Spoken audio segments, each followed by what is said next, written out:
கர்த்தர் ஏன் ஏசாவை வெறுத்தார் என்று சிலர் கேட்பார்கள். இன்னும் சிலருடைய கேள்வி, ஏன் கர்த்தர் யாக்கோபை நேசிக்க வேண்டும் என்பதே. ஏசாவை தேவன் ஏன் புறக்கணித்தார் என்பதை நாம் பார்ப்பது எளிது. அவன் ஒரு துன்மார்க்கனாயிருந்தான். தேவன் அற்றவனாய் அவன் இருந்தான். பெருமையினாலே அவன் நிறைந்திருந்தான். அவனுடைய சந்ததிதான் தேவன் இல்லாமல் வாழ விரும்பிய ஒரு சந்ததி, தேவனுக்கு முதுகு காட்டிய ஒரு சந்ததி. தேவன் ஏன் ஏசாவை வெறுத்தார் என்பதை நாம் புரிந்து கொள்ளலாம். ஆனால் பிரியமானவர்களே, ஏன் தேவன் யாக்கோபை நேசித்தார்?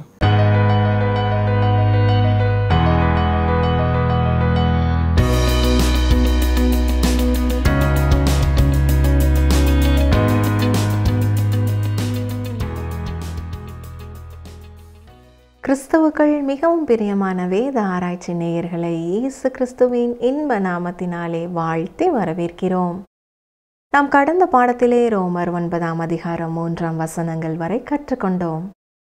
அந்த பாடத்திலே நாம் கர்த்தருக்காக உறுதியாக நிற்கும் ஒருவராக இருந்தால் நாம் சில இழப்புகளை சந்திக்க நேரிடும் என்றும், மரணம் தேவனை விட்டு நம்மை பிரிக்காது, அது நம்மை கர்த்தருடைய பிரசன்னத்திற்குள்ளே எடுத்து செல்கிறதாக இருக்கிறது என்றும், தேவன் இன்னமும் இஸ்ரவேல் தேசத்தோடு செயல்பட்டு முடிக்கவில்லை என்றும், விசுவாசம் ஒன்றை தேவன் மனிதனிடத்திலே ஏற்றுக்கொள்ளும் ஒன்றாக இருக்கிறது என்றும் கற்றுக்கொண்டோம். இன்று நாம் ரோமர் 9ஆம் அதிகாரம் 4ஆம் வசனம் முதல் 18ஆம் வசனங்கள் வரை கற்றுக்கொள்ள இருக்கிறோம். இந்த பாடத்திலே பவுல் இஸ்ரவேலரை அவர்கள் இஸ்ரவேலர் என்பதற்காக கூறும் 8 காரியங்கள் என்ன? ஓய்வு நாள் யாருக்காக கொடுக்கப்பட்டது? இன்று நாம் ஓய்வு நாளை கடைபிடிக்க வேண்டுமா? பவுல் யாரை இஸ்ரவேலர் என்று அழைக்கிறார் என்பவற்றை ஆழமாக கற்றுக்கொள்வோமா? டிரான்ஸ்வல் ரேடியோவின் ஊழியங்களுக்காக ஜெபிக்கிற, ஊழியங்களை தாங்குகிற இந்த நிகழ்ச்சிகளை அநேகருக்கு அறிமுகப்படுத்துகிற உங்கள் ஒவ்வொருவருக்காகவும் கர்த்தரை துதிக்கிறோம். இந்நாட்களிலே நாம் ரோமர் நிருபத்தை கற்று வருகிறோம். இன்று ரோமர் 9ஆம் அதிகாரம் 4ஆம் வசனம் முதல் சிந்திக்கப் போகிறோம். கவனியங்கள், வாசிக்கிறேன். ரோமர் 9:4. அவர்கள் இஸ்ரவேலரே, புத்திர சுவிகாரமும் மகிமையும் உடன்படிக்கைகளும் நியாயப்பிரமாணமும் தேவாராதனையும் வாக்குத்தத்தங்களும் அவர்களுடையவைகளே. இஸ்ரவேலர் யார் என்கிற கேள்வியை பவுல் இங்கே எழுப்புகிறார். இவர்கள் இஸ்ரவேலர் என்பதற்கான 8 காரியங்களை இங்கே கூறுகிறார். முதலாவதாக, அவர்கள் புத்திர சுவிகாரத்தை பெற்றவர்கள். தேவன் இஸ்ரவேல் ஜனம் அனைத்தையும் தனக்கென்று தத்தெடுத்து கொண்டார். என் குமாரன் என்று சொன்னது இஸ்ரவேல் ஜனங்களை குறித்து மட்டும்தான். பாருங்கள், யாத்ராகமம் 4:22. அப்பொழுது நீ பார்வோனோடே சொல்ல வேண்டியது என்னவென்றால், இஸ்ரவேல் என்னுடைய குமாரன், என் சேஷ்ட புத்திரன்.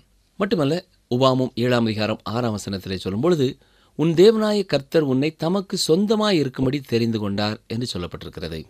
ஓசியா 11ஆம் அதிகாரம் 1ஆம் வசனத்திலே சொல்லும் பொழுதும், இஸ்ரவேல் இளைஞனாய் இருந்தபோது நான் அவனை நேசித்தேன், எகிப்திலிருந்து என்னுடைய குமாரனை வரவழைத்தேன் என்று கூறுகிறார். எனவே ஒரு தனி மனிதனை அல்ல, இஸ்ரவேல் தேவனுடைய குமாரன். இரண்டாவதாக, மகிமையையும் அவர்களுக்கு கொடுத்திருந்தார். முன்பு ஆசரிப்பு கூடாரத்திலேயும் பின்பு தேவாலயத்திலேயும் தேவன் வெளிப்படுத்திய தம்முடைய பிரசன்னத்தை இது குறிக்கிறது. யாத்திராகமம் 40ஆம் அதிகாரம் 35ஆம் வசனத்திலே பார்க்கும்பொழுது, மேகம் அதன் மேல் தங்கி கர்த்தருடைய மகிமை வாசஸ்தலத்தை நிரப்பினதினால் மோசே ஆசரிப்பு கூடாரத்துக்குள் பிரவேசிக்க கூடாமல் இருந்தது என்று பார்க்கிறோம்.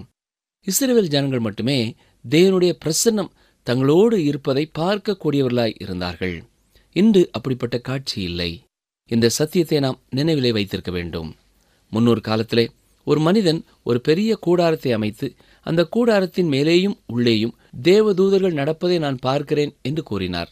இவ்வாறு அவர் சொன்ன உடனேயே அநேகர் இவர் சொல்வது சரியானதல்ல என்பதை புரிந்து கொண்டார்கள். கடைசியாக பார்த்தால் இந்த மனிதன் ஒரு குடிகாரனாக மரித்தார்.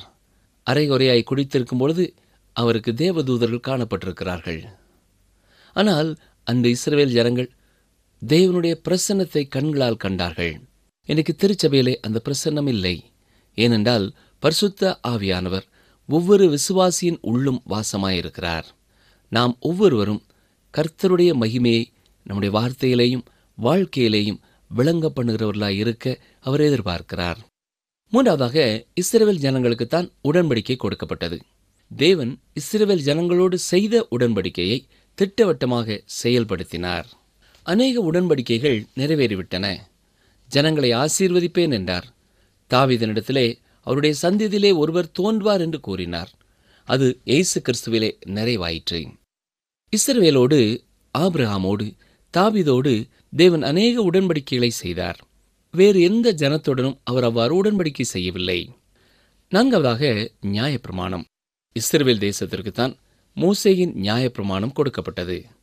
பாருங்கள், யாத்ராமம் 19 அதிகாரம் 5 இப்பொழுது நீங்கள் என் வாக்கை உள்ளபடி கேட்டு என் உடன்படிக்கையை கைக்கொள்வீர்களானால் சகல ஜனங்களிலும் நீங்களே எனக்கு சொந்த சம்பத்தாயிருப்பீர்கள். பூமி எல்லாம் என்னுடையது. யாத்ராமம் 31 அதிகாரம் 13 சொல்லும் பொழுதும், நீங்கள் என் ஓய்வு நாட்களை ஆசரிக்க வேண்டும். உங்களை பரிசுத்தப்படுத்துகிற கர்த்தர் நான் என்பதை நீங்கள் அறியும்படி இது உங்கள் தலைமுறை தோறும் எனக்கும் உங்களுக்கும் அடையாளமாயிருக்கும். இதுவும் இஸ்ரவேல் ஜனங்களுக்கு கர்த்தர் கொடுத்த ஒரு கட்டளை. ஓய்வு நாளை நீங்கள் ஏன் கைக்கொள்கிறதில்லை என்று பலர் கேட்கலாம். அவர்களுக்கு ஒரு விசுவாசி சொல்ல வேண்டியது, அது இஸ்ரவேல் ஜனங்களுக்கு கொடுக்கப்பட்ட ஒரு கட்டளை. அப்படி என்றால் இப்பொழுது தேவன் ஓய்வு நாளை மாற்றிவிட்டாரா என்று கேட்கலாம். ஓய்வு நாளை அவர் மாற்றவில்லை, நம்மை அவர் மாற்றியிருக்கிறார். நாம் கிறிஸ்துவுக்குள்ளே இருக்கிறோம். அது ஒரு புதிய உறவை நமக்கு உண்டு பண்ணியிருக்கிறது. ஆனால் தேவன் மோசேயின் பிரமாணத்தை இஸ்ரவேல் ஜனங்களுக்கு கொடுத்திருந்தார். ஐந்தாவதாக தேவாராதனைகள். இது ஆசரிப்பு கூடாரத்திலே அல்லது கர்த்தருடைய ஆலயத்திலே தொழுது கொள்ளும் முறைமையை குறிக்கிறது. அவர்கள் ஆசாரிய கூட்டமாயிருக்கும்படியாக அழைக்கப்பட்டார்கள். பாருங்கள், யாத்ராமம் 19:6, நீங்கள் எனக்கு ஆசாரிய ராஜ்யமும் பரிசுத்த ஜாதியுமாய் இருப்பீர்கள் என்று நீ இஸ்ரவேல் புத்திரரோடே சொல்ல வேண்டிய வார்த்தைகள் என்றார். இஸ்ரவேல் தேசம் தேவனுக்கு உண்மை உள்ளவர்களாய் இல்லாமல் போய்விட்டார்கள். ஆனால் அவர்களை ஆசாரியராக பயன்படுத்தும் நோக்கத்தை தேவன் மாற்றவில்லை. லேவி குடும்பத்தாரை தெரிந்தெடுத்து ஆசரிப்பு கூடாரத்தை பராமரிக்கவும் ஆராதனைகளை நடத்தவும் அவர் ஒழுங்கு செய்தார். எதிர்காலத்திலேயும் 1000 வருட அரசாட்சியிலே இஸ்ரவேல் ஜனங்கள் மீண்டுமாக கர்த்தருக்கு ஆசாரியர்களாய் பணிவிடை செய்வார்கள். ஆறாவதாக இஸ்ரவேல் ஜனங்களுக்கு தேவன் கொடுத்த விசேஷித்த கிருபை வாக்குத்தத்தங்கள். பழைய ஏற்பாட்டிலே இந்த ஜனக்கூட்டத்திற்கு கொடுத்த எண்ணற்ற வாக்குத்தத்தங்களை பார்க்கிறோம். யோசுவாவினிடத்திலே சொல்லும் பொழுது, யோசுவா 1 அதிகாரம் 2 என் தாசனாகிய மோசே மரித்து போனான். இப்பொழுது நீயும் இந்த ஜனங்கள் எல்லாரும் எழுந்து இந்த யோர்தானை கடந்து இஸ்ரவேல் புத்திரருக்கு நான் கொடுக்கும் தேசத்துக்கு போங்கள். இஸ்ரவேல் ஜனங்கள் அந்த தேசத்தை சுதந்தரித்துக் கொள்ள வேண்டும். இஸ்ரவேல் தேசம் செழிப்பாயிருக்கிறது. இருந்தாலும் பல பகுதிகள் பயன்படுத்தப்படாமல் இருக்கிறது. ஆண்டவராய் இயேசு கிறிஸ்து அரசாளும்படி வரும்பொழுது அது மீண்டுமாக மிக அழகான ஒரு இடமாக மாறும். பாலஸ்தீன தேசம் யூதர்களுக்காக மட்டுமே தேவனால் கொடுக்கப்பட்டது. ஏழாவதாக பிதாக்களும் அவர்களுடையவர்களே என்று பார்க்கிறோம். இது குறிப்பாக ஆபிரகாம், ஈசாக்கு, யாக்கோபை குறிக்கிறது. எட்டாவதாக கிறிஸ்துவாகிய மேசியா. மாம்சத்தின்படி அவர் இந்த உலகத்திலே வந்தார். அவர் அப்படி வந்தபொழுது ஒரு யூதனாகவே இருந்தார். யோவான் 4 அதிகாரம் 9 பார்க்கும் பொழுது அந்த சமாரிய பெண்ணும் அவரை யூதர் என்றே அழைத்தாள். அப்போஸ்தலனாகிய பவுல் இயேசு கிறிஸ்துவை குறிப்பிடும் பொழுது இவ்விதமாய் கூறியிருக்கிறார். 2 கொரிந்தியர் 5 அதிகாரம் 16 ஆகையால் இது முதற்கொண்டு நாங்கள் ஒருவனையும் மாம்சத்தின்படி அறியோம், நாங்கள் கிறிஸ்துவையும் மாம்சத்தின்படி அறிந்திருந்தாலும் இனி ஒருபோதும் அவரை மாம்சத்தின்படி அறியோம் என்று சொல்கிறார். யோவான் 1 அதிகாரம் 14 நாம் பார்க்கும் பொழுது அந்த வார்த்தை மாம்சமாகி கிருபையினாலும் சத்தியத்தினாலும் நிறைந்தவராய் நமக்குள்ளே வாசம் பண்ணினார், அவருடைய மகிமையை கண்டோம், அது பிதாவுக்கு ஒரே பேரானவருடைய மகிமைக்கு ஏற்ற மகிமையாகவே இருந்தது என்று வாசிக்கிறோம். இயேசு கிறிஸ்து ஒரு பாலகனாக இஸ்ரவேல் வம்சத்திலே வந்தார்.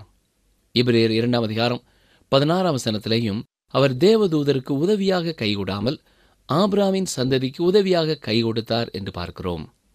இவ்வளவு நேரம் எப்படி இயேசு இஸ்ரவேல் ஜனங்களோடு மிகவும் நெருங்கிய தொடர்புடையவராய் இருக்கிறார் என்பதை பார்த்தோம். இப்பொழுது அப்போஸ்தலனாகிய பவுலுடைய காலத்திலேயும் இன்றும் எப்படி அவர் இருக்கிறார் என்பதை சிந்திப்போம். கவனியுங்கள், ரோமர் 9:6.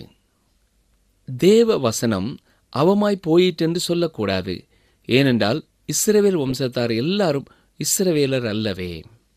இது வினோதமான ஒரு கருத்தாயிருக்கிறது. வேறு வார்த்தைகளிலே சொல்ல வேண்டுமென்றால், இஸ்ரவேல் வம்சத்திலே வந்த எல்லாருமே உண்மையான இஸ்ரவேலர் அல்ல என்று சொல்லுகிறார். பவுலுடைய காலத்திலே ஒரு கேள்வி இருந்தது. இஸ்ரவேலின் ஜனங்கள் தெரிந்து கொள்ளப்பட்ட ஒரு வம்சமாயிருந்தாலும் ஏன் முழு இருதயத்தோடு இயேசு கிறிஸ்துவை அவர்கள் ஏற்றுக்கொள்ளவில்லை என்று கேட்கலாம். இதை குறித்து ரோமர் 3ஆம் அதிகாரத்தின் ஆரம்பத்திலே அவர் சற்று பேசினார். இப்பொழுது இயற்கையாக யாக்கோபின் வம்சாவளியினரை குறித்தும் ஆவிக்குரிய வம்சாவளியினரை குறித்தும் அவர் பேசப் போகிறார். எல்லா காலகட்டங்களிலேயும் ஒரு சிறு கூட்டம் மீதியாயிருப்பவர்கள் உண்டு. இங்கே அவர் யூதரல்லாத மக்களை குறித்து சொல்லவில்லை. தோல்வியானது தேவனுடைய பட்சத்திலே இல்லை, ஜனங்களே தோல்வி கண்டவர்கள் என்கிறார். தேவனுடைய வாக்குத்தத்தங்கள் நிபந்தனைக்குட்பட்டது அல்ல. பாருங்கள், ரோமர் 9:7, அவர்கள் ஆபிரகாமின் சந்ததியாரானாலும் எல்லாரும் பிள்ளைகள் அல்லவே, ஈசாக்கினிடத்தில் உன் சந்ததி விளங்கும் என்று சொல்லி இருக்கிறதே. இந்த வசனம் ஏன் சொல்லப்பட்டிருக்கிறது என்றால், பவுலின் காலத்திலே இன்னும் சிலர் யாக்கோபின் வம்சாவளியிலே வருகிறவர்கள் யூதர்கள் என்று கருதப்படுவார்கள் என்றால், இஸ்மவேலர்கள், மீதியானியர்கள், ஏதோமியர்கள் சேர்க்கப்பட வேண்டுமல்லவா என்று கேட்கிறார்கள். ஊழியர் ஒருவர் எரிகோவிலே ஒரு அரபு தேசத்து மனிதனை கண்டபொழுது அவன் அவரை பார்த்து, நானும் ஆபிரகாமின் வம்சம்தான் என்று கூறினானாம். ஆம், அது உண்மைதான். மாம்சத்தின்படி ஆபிரகாமின் வம்சத்திலே வந்தவன்தான். ஆனால் அவர்கள் வாக்குத்தத்தத்தின் சந்ததி அல்ல. ஞாபகம் இருக்கிறதா? இயேசு கிறிஸ்துவினிடத்திலே ஒரு முறை யூதர்கள் சொல்லும் பொழுது, ஆபிரகாம் எங்களுடைய பிதா என்று சொன்னார்கள். அப்பொழுது இயேசு அவர்களை பார்த்தும், நீங்கள் ஆபிரகாமின் புத்திரராய் இருப்பீர்கள் என்றால் ஆபிரகாம் செய்த செயலை செய்வீர்கள் என்றார். தொடர்ந்து அவர் என்ன சொன்னார் தெரியுமா? பாருங்கள், யோவான் 8ஆம் அதிகாரம் 39ஆம் வசனத்தையும் 44ஆம் வசனத்தையும் வாசிக்கிறேன். அதற்கு அவர்கள், ஆபிரகாமே எங்கள் பிதா என்றார்கள். இயேசு அவர்களை நோக்கி, நீங்கள் ஆபிரகாமின் பிள்ளைகளாயிருந்தால் ஆபிரகாமின் கிரியைகளை செய்வீர்களே என்று சொல்கிறார். 44ஆம் வசனம், நீங்கள் உங்கள் பிதாவாகிய பிசாசானவனால் உண்டானவர்கள், உங்கள் பிதாவினுடைய இச்சைகளின்படி செய்ய மனதாயிருக்கிறீர்கள். அவன் ஆதி முதற்கொண்டு மனுஷ கொலைபாதகனாயிருக்கிறான். சத்தியம் அவனிடத்தில் இல்லாதபடியால் அவன் சத்தியத்தில் நிலை நிற்கவில்லை. அவன் பொய்யனும் பொய்க்கு பிதாவுமாயிருக்கிறபடியால் அவன் பொய் பேசும்போது தன் சொந்தத்தில் எடுத்து பேசுகிறான். ரோமர் 9ஆம் அதிகாரம் 8ஆம் வசனம், அது எப்படி என்றால், மாம்சத்தின்படி பிள்ளைகளானவர்கள் தேவனுடைய பிள்ளைகள் அல்ல, வாக்குத்தத்தத்தின்படி பிள்ளைகளானவர்களே அந்த சந்ததி எனப்படுகிறார்கள். இஸ்ரவேல் தேசத்திலேயும் தெரிந்தெடுக்கப்பட்டவர்களுக்கும் தெரிந்தெடுக்கப்படாதவர்களுக்கும் உள்ள வித்தியாசத்தை பவுல் சொல்கிறார். மாம்சத்தின்படி பிள்ளைகளானவர்கள் கர்த்தருடைய பிள்ளைகள் அல்ல, வாக்குத்தத்தத்தின் பிள்ளைகளே ஆபிரகாமின் சந்ததியாக எண்ணப்படுகிறார்கள்.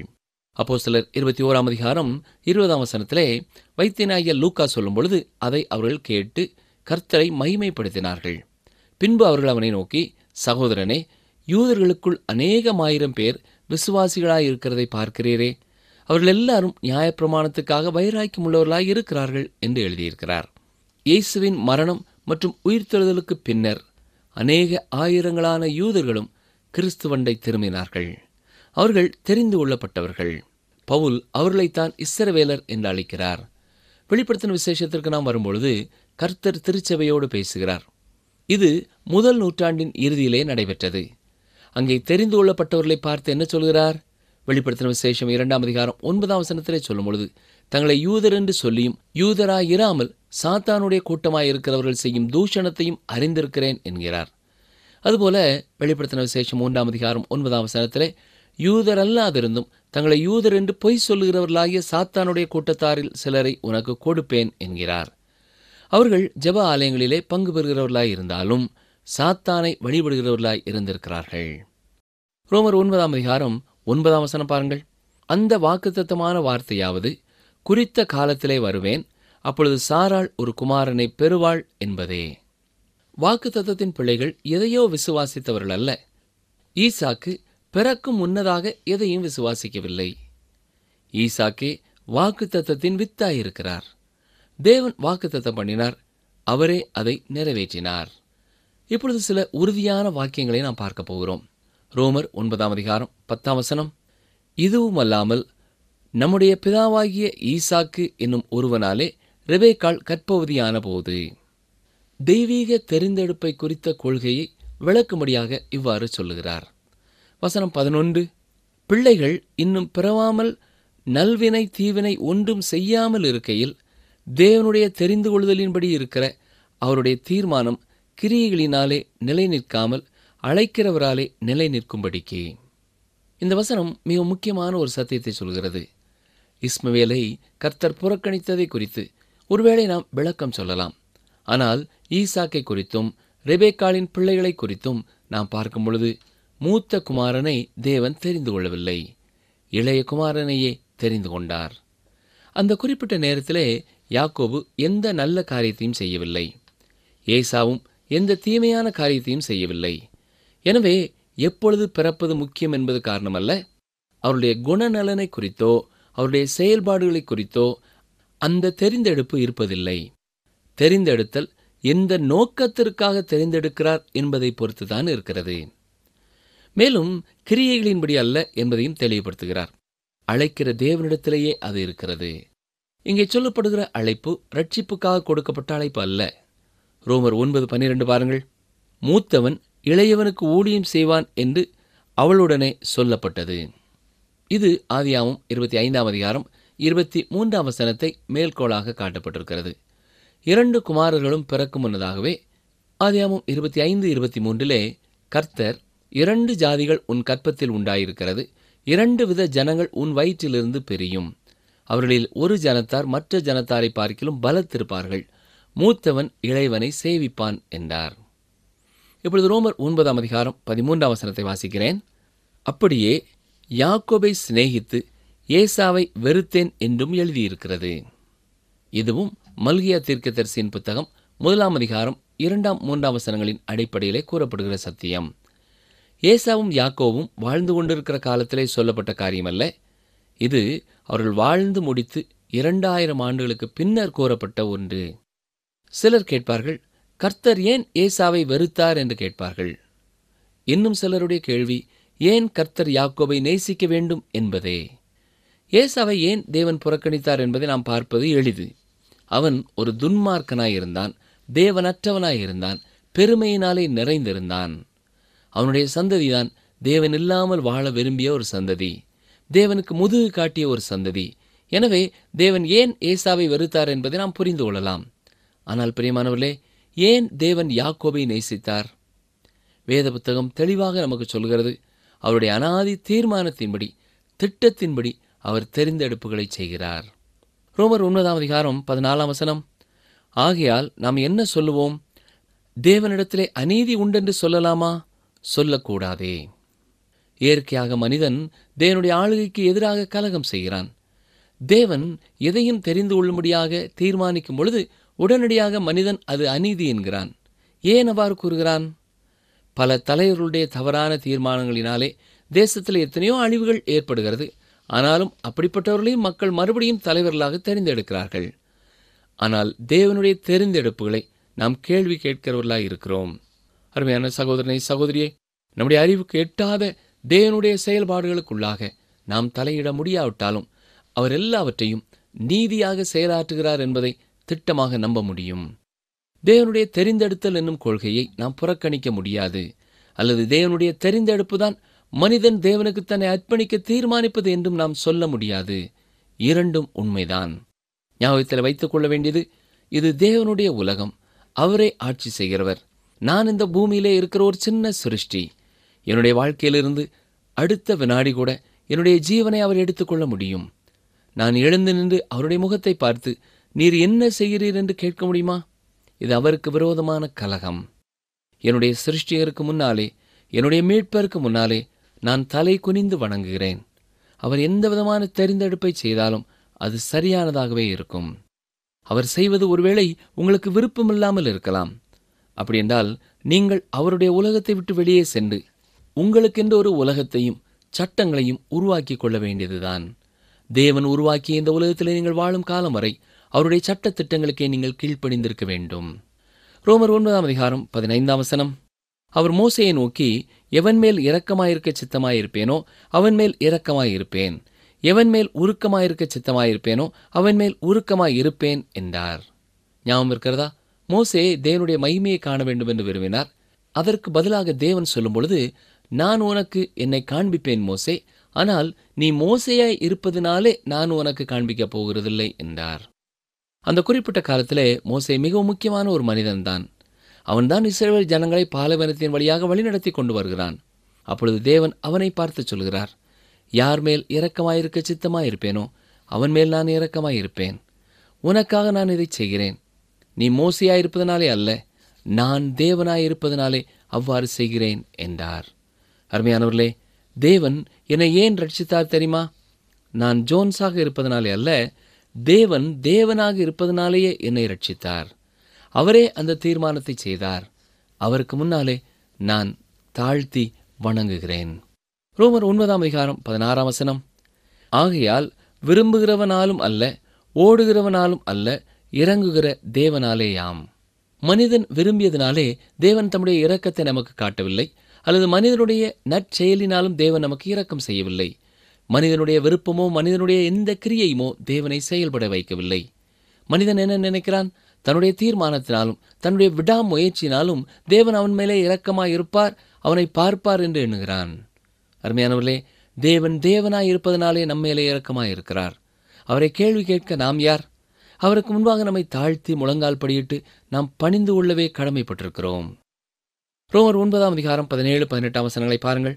மேலும் என்னுடைய வல்லமையை உன்னிடத்தில் காண்பிக்கும்படியாகவும் என்னுடைய நாமம் பூமியில் எங்கும் பிரஸ்தாபமாகும்படியாகவும் உன்னை நிலைநிறுத்தினேன் என்று பார்வோனுடனே சொன்னதாக வேதத்தில் சொல்லியிருக்கிறது. ஆதலால் எவன் மேல் இரக்கமாயிருக்க சித்தமாயிருக்கிறாரோ அவன் மேல் இரக்கமாயிருக்கிறார், எவனை கடினப்படுத்த சித்தமாயிருக்கிறாரோ அவனை கடினப்படுத்துகிறார். தேவன் இங்கே சொல்வது என்ன? நான் பார்வோனை பயன்படுத்தினேன் என்கிறார். ஆனால் நீங்கள் சொல்லலாம், அவன் தெரிந்தெடுக்கப்பட்டவன் இல்லையே என்று சொல்லலாம். இல்லைதான். ஆனால் தேவன் அவனுக்கு கொடுத்த வாய்ப்புகளை சற்றே எண்ணி பாருங்கள். பார்வோன் ஒருவேளை சொல்லியிருக்கலாம், நான் தான் பார்வோன், இங்கே நான் தான் தீர்மானங்களை எடுக்கிறேன், இஸ்ரவேல் மக்களை நான் போக விட முடியாது என்று சொல்லியிருக்கலாம். கர்த்தர் என்ன சொல்கிறார்? நீ போக விட முடியாது என்று சொல்லலாம் என்று எண்ணுகிறாய். பார்வோனே, நீ அவர்களை போக விட போகிறாய். தேவனுடைய தீர்மானமே அங்கே இறுதியாக செயல்படுகிறது. கர்த்தர் பார்வோனின் இருதயத்தை கடினப்படுத்தினார் என்று வேதம் சொன்னாலும் தன்னுடைய இருதயத்தில் இருந்த தீர்மானத்தை பார்வோன் செய்யும்படியாக தேவன் அவனை கட்டாயப்படுத்தினார் என்று சொல்லலாம். அவன் செய்ய வேண்டுமென்று அவர் விரும்பிய காரியங்களையே அவனை செய்ய வைத்தார். நிகழ்ச்சியை கேட்டுக்கொண்டிருக்கிற எனக்கு அருமையான சகோதரனை சகோதரியே, நரகத்திலே இருக்கும் எந்த ஒரு மனிதனும் அங்கே வர தீர்மானம் செய்யாதவன் அல்ல. நீங்களே உங்கள் சொந்த தீர்மானங்களை செய்கிறீர்கள். இந்த ஆண்டவர் நமக்கு கொடுத்திருக்கிற பலவிதமான வாய்ப்புகளின் மத்தியிலே நாம் என்ன தீர்மானம் செய்கிறோம்? எல்லாரும் ரட்சிக்கப்பட வேண்டும் என்றுதான் தேவன் விரும்புகிறார். எல்லாருடைய பாவத்திற்காகவும் சிலுவையிலே இயேசு மரித்து விட்டார். ஆனால் அதை ஏற்றுக்கொள்ள வேண்டியது ஒவ்வொரு தனி மனிதனுடைய பொறுப்பு. எல்லாருக்கும் கர்த்தர் வாய்ப்புகளை தருகிறார். யார் அவருடைய சத்தத்திற்கு கீழ்ப்படுகிறார்களோ அவர்கள் தெரிந்தெடுக்கப்பட்ட கூட்டத்திலே சேர்கிறார்கள். உங்களுடைய வாழ்க்கையிலேயும் இந்த சுவிசேஷத்தை பல வருடங்களாக நீங்கள் கேட்டுக்கொண்டே இருந்திருக்கலாம். ஆனாலும் இயேசு எனக்காகவும் மரித்தார் என்பதை நீங்கள் விசுவாசித்து நான் அவரை பின் செல்வேன் என்ற தீர்மானத்தை நீங்களே எடுக்காதவரை யாரும் உங்களை கட்டாயப்படுத்த போகிறதில்லை. நீங்கள் நித்தியமாய் அவரோடு வாழ வேண்டுமென்றால் அதை குறித்து நீங்கள் தான் தீர்மானம் செய்ய வேண்டும். ஜெபிப்போமா? எங்களை அதிகமாக நேசிக்கிற எங்கள் அன்பின் ஆண்டவரே, இஸ்ரவேல் ஜனங்களுக்கு எத்தனையோ வாய்ப்புகளை நீர் கொடுத்திருந்தாலும் எல்லாரும் அந்த வாய்ப்பை பயன்படுத்திக் கொள்ளவில்லை. எல்லாரும் அந்த விசுவாசத்திற்குள்ளே கடந்து வரவில்லை ஐயா. இன்றைக்கும் இந்த உம்முடைய வார்த்தைகளை கேட்கிற ஒவ்வொருவரும் உம்மையே தங்கள் சொந்த இரட்சகராக விசுவாசிக்கவும், உம்மையே தங்கள் சொந்த இரட்சகராக ஏற்றுக்கொள்ளவும், உம்மையே தங்களுடைய வாழ்க்கையிலே ஆண்டவராக கொள்ளவும், நீர் அவர்கள் மூலமாய் வாழ்வதற்கு தங்களுடைய வாழ்க்கையை திறந்து கொடுக்கவும் கிருபை செய்ய வேண்டும் என்று கெஞ்சுகிறோம். இந்த நிகழ்ச்சியை கேட்ட ஒவ்வொருவரையும் ஒவ்வொரு குடும்பங்களையும் கர்த்தர் ஆசீர்வதிப்பீராக. இன்றும் தங்கள் பிறந்த நாட்களையும் திருமண நாட்களையும் கண்டு உம்மை மகிமைப்படுத்துகிறவர்களையும் நீர் ஆசீர்வதியும். உமக்கென்று சரியான தீர்மானங்களை செய்ய நீரே அவர்களுக்கு உதவி செய்ய வேண்டும் என்று கெஞ்சுகிறோம். தெளிவான வழிநடத்தலை தாரும். இயேசு இரட்சகரின் நாமத்தினாலே வேண்டிக் கொள்கிறோம் பிதாவே, ஆமேன். அன்பர்களே, இந்த நாளிலும் நாம் கற்றுக்கொண்டது என்ன? இன்று பரிசுத்த ஆவியானவர் ஒவ்வொரு விசுவாசியின் உள்ளேயும் வாசமாக இருக்கிறார். நாம் ஒவ்வொருவரும் கர்த்தருடைய மகிமையை வார்த்தையினாலும் வாழ்க்கையினாலும் விளங்க பண்ண வேண்டும். பாலஸ்தீன தேசம் யூதர்களுக்காக மாத்திரம் கொடுக்கப்பட்டது. தேவன் தமது அநாதி தீர்மானத்தின்படி அவர் நம்மை தெரிந்தெடுத்திருக்கிறார். தேவன் செய்கிற எல்லா காரியங்களையும் நீதியாகவே செய்கிறார். தேவன் உருவாக்கிய இந்த உலகத்திலே நாம் வாழும் வரை அவருடைய சட்ட திட்டங்களுக்கு கீழ்ப்படிந்திருக்க வேண்டும். மீண்டும் அடுத்த நிகழ்ச்சியிலே சந்திப்போம். கர்த்தர் உங்களோடு இருப்பாராக. கர்த்தரோ உண்மையுள்ளவர். அவர் உங்களை ஸ்திரப்படுத்தி தீமையினின்று விலக்கி காத்துக் கொள்வார். 2 தெசலோனிக்கேயர் 3:3